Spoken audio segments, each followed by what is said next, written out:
Petite visite Tropique Marché, on y va? Alors on a le rayon jus, avec les sirops, tout ce qui suit. On a des ignames blanc, igname France, igname jaune, avocat, patates douces, des cives, persil, bananes, christophine, riz, haricots, la pâtisserie, le poisson, le lambi, attention, et les boudins, les acras. On va parler un peu des épices, boudin, sauce chien, graines à roussir, colombo, pâte à colombo, sauce colombo et tous nos fameux piments aussi, des vrais piments. Pitié. Chez Tropique Marché, on vous attend, on vous accueille, on est ouvert. Tout est là chez Tropique Marché. C'est bien des autres, venez qu'à Tropique Marché. On vous attend. Hexagone, actualité. Service militaire adapté à vous tous, officiers, sous-officiers, soldats, mesdames, messieurs. C'est un plaisir traditionnel, mais en tout cas pour moi le premier, de vous accueillir ici aujourd'hui rue Oudinot, à la veille des cérémonies de la fête nationale. Afin, je le dis simplement, certes de vous mettre à l'honneur, mais surtout de vous remercier, moi personnellement, vous les acteurs du service militaire adapté, et vous anciens combattants en provenance de l'outre-mer. Comme je le dis souvent, et particulièrement j'ai envie de vous le dire à vous, ce ministère est votre maison. Vous êtes ici, chez vous. D'ailleurs, vous squattez tout un étage, là. Mais le SMA est un outil formidable de cohésion sociale. Vous savez que j'ai été en poste en Guadeloupe, en Calédonie. Alors, il n'y a pas de SMA à Saint-Pierre-Miquelon, où j'ai été aussi. Et moi, je suis très émerveillé de ce formidable outil de cohésion sociale. Formidable outil de cohésion sociale, de promotion. Ravi aussi que, ponctuellement, demain, vous puissiez défendre les couleurs de l'outre-mer en défilant sur les Champs-Élysées. Et donc c'est bien, demain, devant la France entière. Alors que nous fêtons ses 60 ans l'année dernière, le SMA n'a jamais été aussi vivant et porteur d'espoir pour la jeunesse des Outre-mer, comme moi, 70. Vous voyez, vous avez le temps. Mais vraiment, je veux dire, c'est beaucoup d'émotion de savoir que vous êtes là et là encore. Ce dispositif permet chaque année à près de 6000 jeunes. Allez, 5004 en ce moment, en général. Ouais, on va essayer de passer à 6000 et quand on sera à 6000, je renégocierai avec le ministère des Finances pour avoir les moyens. C'est l'accord qu'on a. Ils m'ont dit, écoute, tu vas pas nous demander pour 6005, vous êtes à 5004. Donc, j'ai dit d'accord, mais on écrit bien que quand on est à 6000, on reparle. C'est tout à fait important. Rentrer dans une démarche d'insertion professionnelle grâce à l'accompagnement de l'armée.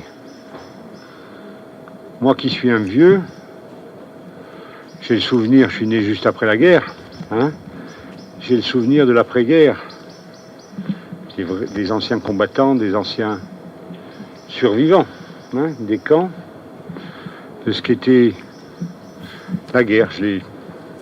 Mon père, mon grand-père. La guerre aujourd'hui, c'est certes ce qui se passe en Ukraine, certes la défense nationale, la présence militaire, partout. Mais la guerre, c'est aussi de faire république. Et que l'armée soit au cœur de cette guerre-là, c'est ça l'idée même du SMA. Oui, c'est une vraie guerre que nous devons mener pour faire république dans le monde. Et le SMA est là pour ça. On est le fer de lance. On est le fer de lance. Je les ai connus, je vous les ai dit, c'est un... On va aller plus loin encore, mon général. Il faut aller plus loin encore. La réussite dans le monde professionnel est conditionnée, chers amis, par 3 éléments fondamentaux. Le faire, le savoir-faire et le savoir-être. Et si l'un des 3 éléments vous manque,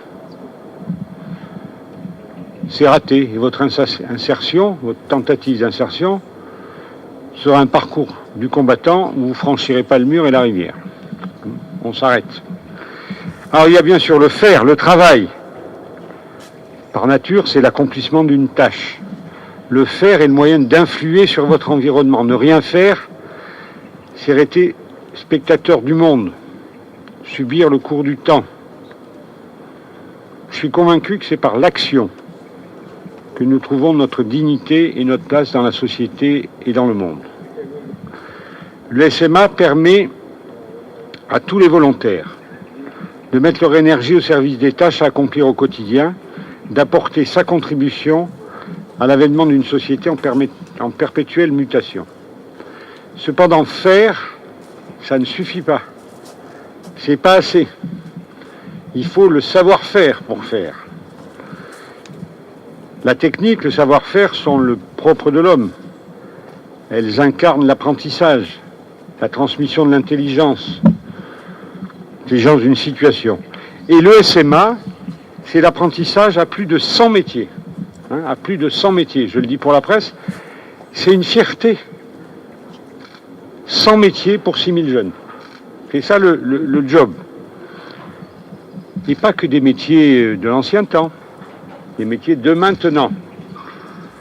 Du bâtiment à l'informatique, au tourisme, à la restauration, afin de répondre aux besoins de plus en plus précis du monde du travail dans chaque territoire et de permettre un épanouissement dans un secteur particulier. On parle beaucoup de vie chère, la vraie vie chère, la vraie lutte contre la vie chère, c'est la création de richesses dans les départements, territoires et régions d'outre-mer. Et c'est ce que vous allez faire après votre période au SMA. Cependant, de toutes les vertus que permet le SMA, l'apprentissage du savoir-être en est la première et la plus importante. Il s'agit de l'intelligence comportementale qui permet la vie en société. Ça fait peut-être un peu vieux grigou ou vieux ringard. À mon âge, ça m'est permis. Politesse, respect, convivialité, rigueur, adaptation, persévérance, goût de l'effort, esprit collectif. Toutes ces qualités ne sont pas innées, elles s'apprennent par l'éducation, par la formation. Elles sont à la fois les plus difficiles à acquérir, les plus difficiles à garder, et peut-être est-ce pour cela qu'elles sont les plus recherchées par les employeurs et les responsables. Peut-être facile, une fois que l'on a acquis la technique de cuisiner, de réparer un ordinateur. En revanche, rester respectueux, même quand la fatigue nous prend. Rester ponctuel, même quand les obligations s'accumulent. Rester persévérant, quand tout semble s'écrouler autour de vous. Voilà la vraie qualité, la vraie force morale, le supplément d'âme qui rend fier et digne. On dirait que c'est les conseils qu'il donne au nouveau ministre. Qui donne à remplir non pas une simple tâche, mais une vraie mission. Une vraie mission. C'est ça que vous allez faire. C'est ça que vous allez faire. Monsieur le ministre chargé des Outre-mer, alors aujourd'hui, c'est un véritable hommage qui est rendu au militaire du SMA à l'occasion de ce 14 juillet 2022. Oui, hommage, remerciement, encouragement, référence à ce que je me suis dit avec le ministre du Budget. On va aller au-delà de 6000, 6500. C'est cette guerre de la formation, cette guerre de demain que mène l'armée française avec le SMA pour que la République Outre-mer soit plus forte pour ces jeunes. C'est un truc. J'ai connu le SMA en Guadeloupe, je l'ai connu en Calédonie. Je le vois ici. C'est étonnant quand même. C'est étonnant. Quelle richesse, quelle merveille. L'idée, c'est que toute la France soit fière. Et vous avez parlé de la guerre en Ukraine. C'est quoi le rapport entre la guerre en Ukraine et le RSMA ? D'abord, c'est l'armée française. Et donc, vous êtes devant l'armée française qui s'engage autour pour protéger l'Europe. Le SMA, c'est l'armée. C'est aussi un hommage à l'armée. Et l'armée fait certes la guerre militaire, si j'ose dire. Mais elle fait aussi, et c'est ce que je voulais dire, prend part à la guerre de la formation de ce pays. C'est un vrai effort, c'est un vrai combat que de former nos Outre-mer, les jeunes, à leur vie de demain. Autrement dit, le SMA indispensable aujourd'hui dans les Outre-mer compte tenu de la situation même, des difficultés sur le plan social, du chômage et tout le reste. Même délié de la situation actuelle, voilà, c'est indispensable qu'on forme les jeunes Outre-mer, que les jeunes Outre-mer puissent trouver la capacité de de créer de l'emploi, de se créer leur emploi, d'être embauchés. C'est le meilleur moyen de la lutte contre la vie chère, hein, c'est de créer de la valeur sur place, c'est de créer de l'emploi sur place. C'est ça que permet le SMA. 6 000 jeunes tous les ans, c'est pas mal. Vous avez demandé une augmentation de ces jeunes à 6 500. Avec quels moyens, monsieur le ministre? Avec les moyens qui seront suffisants et qui m'ont été accordés, des moyens du crédit de l'État. C'est des crédits de l'État, c'est clair. C'est une telle chance pour l'outre-mer et pour la France d'avoir ce type d'institution qu'il faut payer pour le faire. Voilà, c'est pas un cadeau que je demande, c'est juste une recherche d'une action essentielle. L'armée sera le maître mot de la formation aux Antilles en outre-mer? Non, pas du tout. Non, c'est parmi d'autres. Vous avez des facultés, vous avez des lycées. J'ai discuté avec le ministre en charge de l'éducation nationale hier soir. Je rencontrerai l'ensemble des recteurs dès le mois de septembre. Ils étaient à Paris le 26 juillet, mais je serai en Nouvelle-Calédonie, donc je ne pourrai pas les voir. Mais la prochaine réunion des recteurs avec M. Ndiaye, je rencontrerai l'ensemble des recteurs qui ont un truc de formation considérable. Regardez ce que nous avons à faire sur chacun des territoires. Hein, donc, à sa place, parmi d'autres, avec leur spécificité, qui est en plus sympa, vous l'avez vu. Monsieur le ministre, à partir de demain, vous allez entreprendre la tournée des radios du service public d'outre-mer. C'est pour dire quoi aux ultramarins? D'abord, c'est pour me présenter. Vous savez, j'arrive. Je pense que le ministre en charge de l'outre-mer, soit il est au milieu des outre-mer, soit il est à Paris. Alors on ne peut pas être au milieu des outre-mer tout le temps, d'abord parce que c'est un peu large, un peu grand. Et il me semblait que de leur dire bonjour, de leur dire bonne fête nationale aussi, à chacun, à l'heure du 14 juillet, alors ça me fait un petit effort, hein, il faut se lever à 5 heures, et voilà, dire à chacun des territoires un mot pour leur dire qu'ils sont la fierté de la République. Vous avez déjà une bonne expérience de l'outre-mer et vous avez néanmoins souhaité recevoir aujourd'hui le RSMA. Qu'est-ce que ça représente pourquoi c'était important pour vous? Le RSMA, je vous dis, je l'ai rencontré 2 fois, hein, une fois en Guadeloupe, une fois en Nouvelle-Calédonie. C'est un organisme militaire qui s'intéresse à la formation des jeunes qui n'ont pas eu la chance d'un parcours académique, j'allais dire, qui les amène en fac, qui les amène à l'université des Antilles, du Pacifique. Et ces jeunes-là, c'est notre France, c'est leur France, c'est ma France. Et donc, c'est le boulot de l'armée de les remettre sur le chemin de leur propre vie, c'est ça. Avec des méthodes un peu militaires. Mais vous avez vu que c'est des méthodes militaires sympas quand même. Hein, voilà.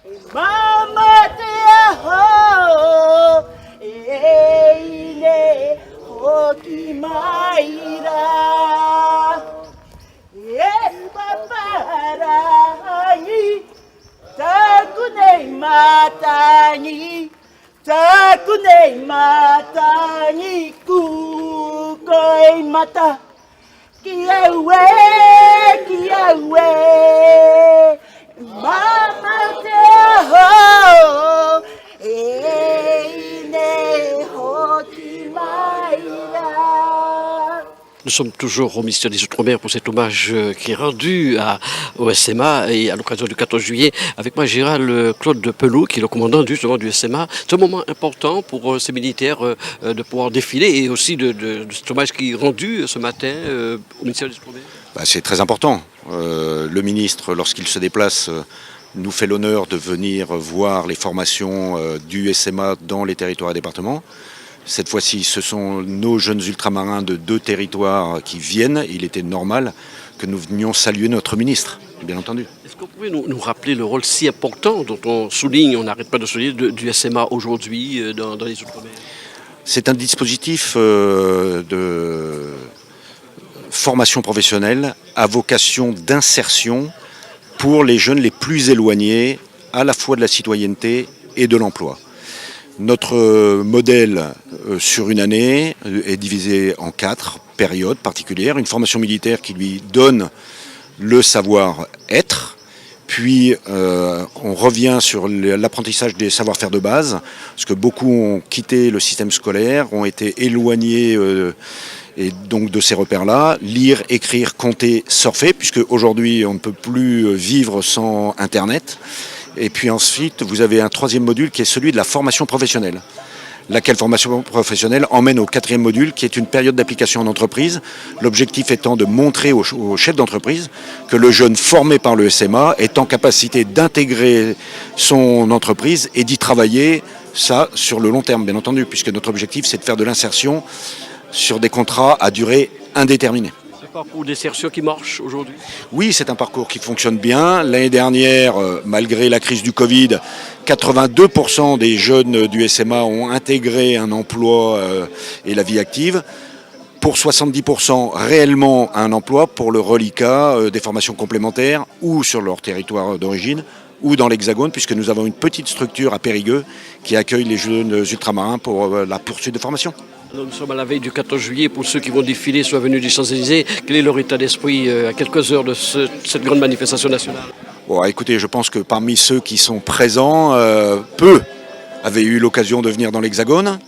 Je pense en particulier aux jeunes Calédoniens qui sont aux antipodes, où le voyage de 30 heures est déjà un bel exploit. Je pense qu'ils sont très fiers de représenter à la fois leur régiment, mais surtout leur territoire et département. Dans une vie d'officier comme la mienne, je n'aurais défilé que 3 fois sur les Champs-Élysées. Lorsque vous êtes un jeune au service militaire adapté et que vous n'y faites qu'une année, vous avez assez peu de chance. Et finalement, ces jeunes-là ont cette chance extraordinaire que de venir sur la plus belle avenue du monde représenter leur territoire et département.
Outremernews.fr, le site de l'actualité Outre-mer, 24 heures sur 24 et 7 jours sur 7.